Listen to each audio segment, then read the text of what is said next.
And I'm going to hopefully hook in right there that, yep, this is the one I want. This is the seller I trust. I want this item. Now, once I've got them to decide this is it, then I'm going to tell them my shipping terms and what I'm going to do for them and how I'm going to handle them the moment that this sale is completed. The moment that they win this listing, what am I going to do for them? I want them to pay with PayPal, and how soon do I expect payment? After I get that payment, how soon am I going to ship this item out? And who am I going to use? And what if they get it and they don't like it? What happens if they don't get it? How am I going to treat them, in essence, is down there.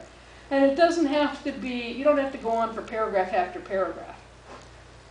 The one thing you don't want to do is be negative and to try and insert rules that would take care of people that treated you poorly once 800 listings ago. And you're going to see this when you start doing your research. Don't be tempted to go after those guys who are saying, I do not want any deadbeat buyers. Deadbeat buyers will be turned into eBay and you'll never be able to be on eBay again. Just stay friendly. Just tell them what you're going to do for them. Don't tell them about all the problems you've had in the past. And by the way, where it says age and condition, age and condition is another thing that is two separate things. That quilt, its age was 60 years old. Its condition was new in the box. So new does not mean necessarily that it was made a week ago. New can still be something that was made many years ago. Now we're going to talk about photographs. Doesn't matter what kind of camera you have. Does everybody have a digital camera? Yes. You may find that yours works well. You may find it doesn't.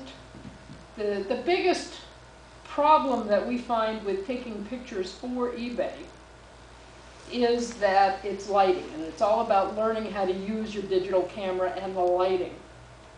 If I were to start taking pictures in here today, I would probably turn off all my lights and go to my south-facing window and try to use sunlight only, because sunlight is what they call white light.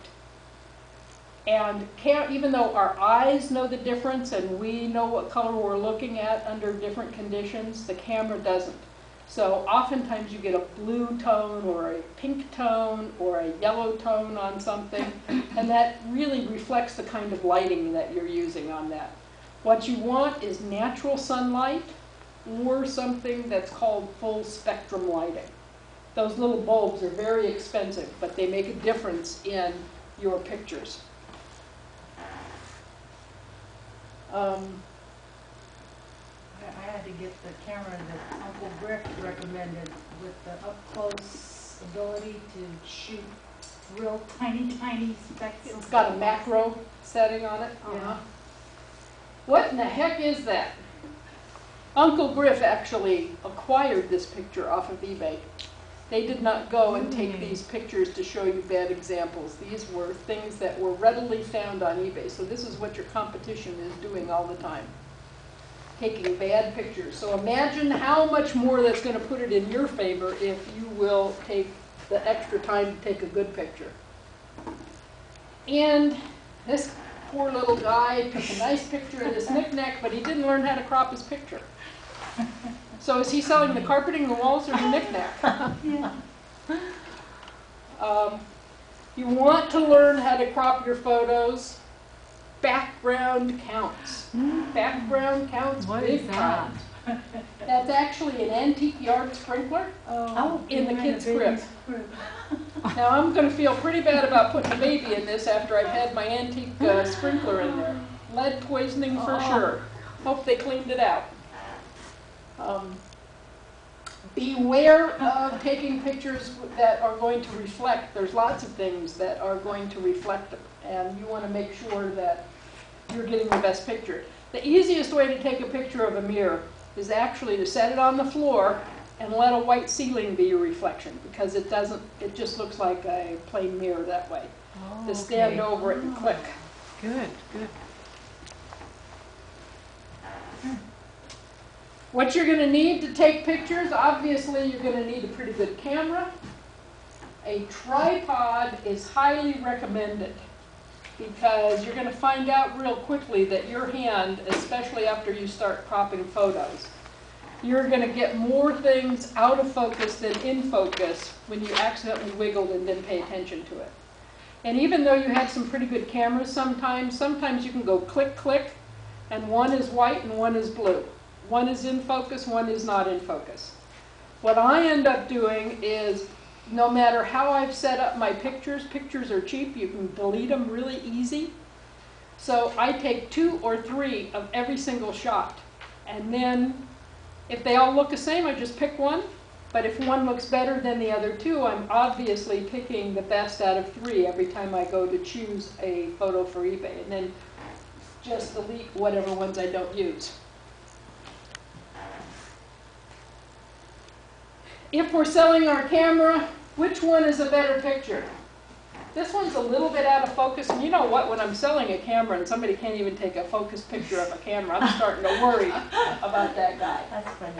I mean, I guess you're getting the box, but it's real hard to discern what you're getting. This one is a little bit better, even though it still has some problems. I would never take a silver background against a gray background. I would want some contrast in here if possible. You can run down to your local Joann's, go into the remnant pile, and get some fabric that you can just put at an angle as your background and change it as necessary. What's recommended is you have a piece of white, you have a piece of black, you have maybe a blue one that's a true blue, maybe a true red. Red you could leave out if you didn't want to get that one.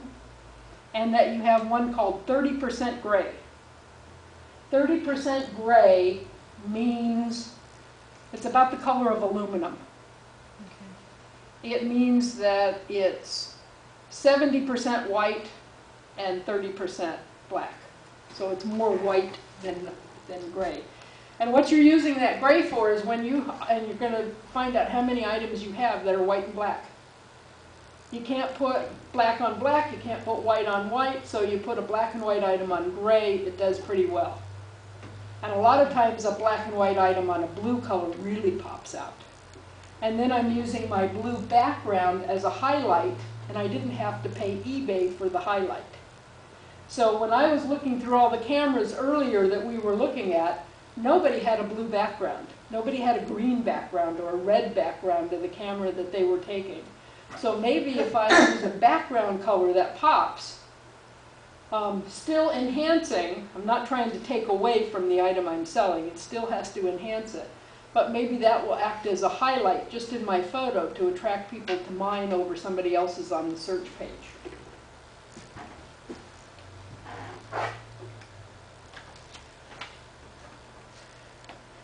To get your pictures on your desktop is the next thing that you have to accomplish so that you can start doing the rest that you need to do to get the pictures ready for eBay. The easiest way to do that is get yourself a memory card that goes into your camera, so you're not using the memory on your camera.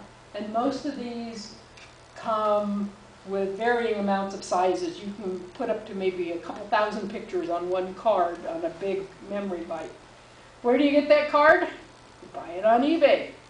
It's one of your first homework assignments. Go buy this stuff on eBay so you can understand again how easy or difficult it is making these decisions to buy what you're choosing. Then you're going to get yourself a card reader. Don't have a card reader? Where are you going to get one? You're going to get one on eBay. The card reader plugs into your port on your computer. You stick this card right into the reader, and then all of a sudden a pop-up comes up and it says, do you want me to put these pictures on your computer? And you just kind of follow the prompts.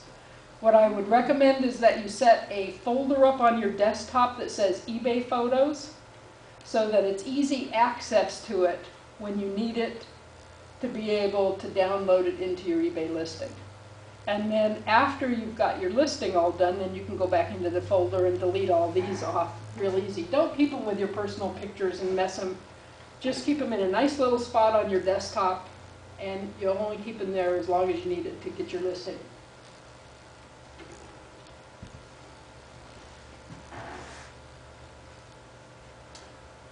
Editing your photos is the next step after you've got them on your desktop. You're going to have to